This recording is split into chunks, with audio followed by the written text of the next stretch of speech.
Well, hey, it's Pastor Seth here with you again, and it's my hope that this encourages you.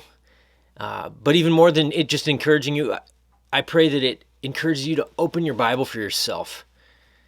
That is where we meet the God of the universe, where He communicates to us what He's like, where His Spirit reveals things about His Son to us. So pick it up and read it today. That's my prayer.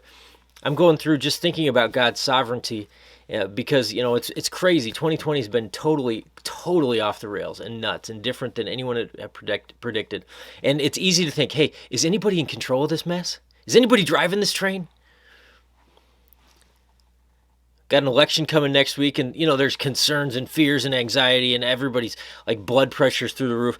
And I think it's just good for us to rest in who God is, and especially this characteristic that He's in control.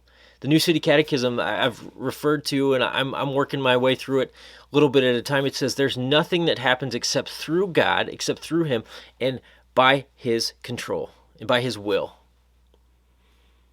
A guy named R.C. Sproul said that if God is not God, if God is not sovereign, then God is not God. If there's even an atom, he goes on to say, if there's even an atom in the universe that is outside His control, then He's not really sovereign, and therefore He's not really God. He's not who He says He is. And in Genesis 15, I'm kind of working my way through Genesis and going to work into some other texts, but in Genesis 15, God makes a promise to Abraham. He changes Abram's name around this time to Abraham. And he says something that's incredible. He predicts the future. He says in Genesis 15:13, then the Lord said to Abram, know for certain that your offspring will be sojourners in a land that is not theirs, and will be servants there, and they will be afflicted, listen to this, for 400 years. But I will bring judgment on the nation that they serve, and afterward they shall come out with great possessions. As for you, you shall go to your fathers in peace. You shall be buried in a good old age. God makes some amazing statements to Abram.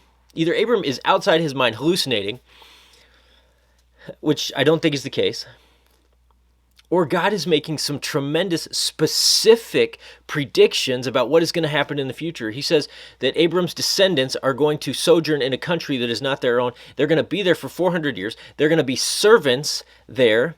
But God is going to bring them out. He's going to judge the nation that is oppressing them. And they're going to come out with great possessions. I mean, those are amazingly specific predictions.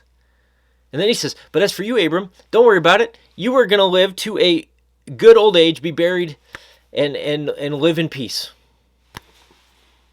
Ain't no thing for you, man.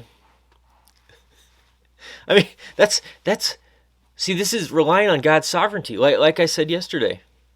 It's relying on God being in full control. It doesn't mean He's causing everything. Sometimes He allows things to happen.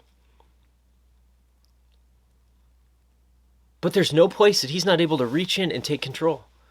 There's no time that is outside of His grasp. There's no government. Get this, there's no government that has ever existed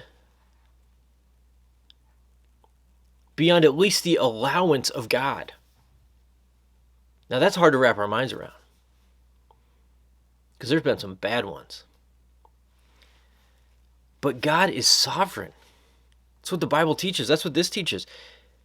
God even used this corrupt, bad Pharaoh and people being enslaved for hundreds of years. He used it for His own plan, His own purposes. God is sovereign, and it's the basis and foundation for His promises.